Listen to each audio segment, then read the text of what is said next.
خیز کیل یک آدم دهشت زده بیدار شد.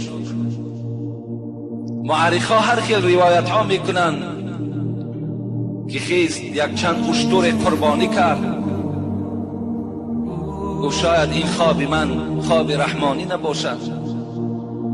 باز شب خواب کرد. شب دویم باز امر شد ابراهیم از جایت خیز و اسماعیل را در راه خدا قربانی کن.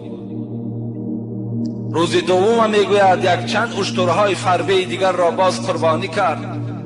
شب سوم وقتی امر شد ما به شما امر میکنیم اسماعیل در راه خدا قربانی کن.